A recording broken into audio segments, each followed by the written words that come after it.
We've got together to think about a really important phenomenon that is breath and breathing. I come at it from a clinical perspective.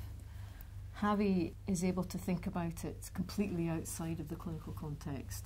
And because breathing is such an interesting juncture of physiology, psychology, spirituality, emotional states and so on, it might be reasonable to think that perhaps this complex feeling might be unpicked by our research.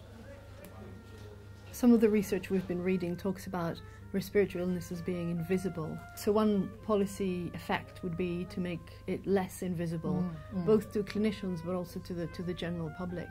There's what's called these invisible millions of people who suffer from COPD, chronic obstructive pulmonary disease, which is one of the major causes of breathlessness in this country. So 3.7 million people are estimated to suffer from it, but fewer than 1 million are known about.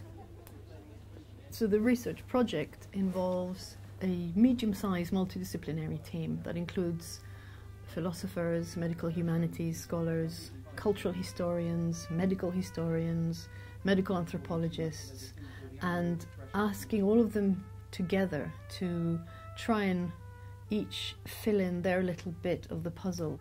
The fact that we come from such different backgrounds and different perspectives, that for me has been sort of living proof that you don't have to find somebody who's really similar to you. You can find somebody who's actually really different and still have a very, very productive collaboration.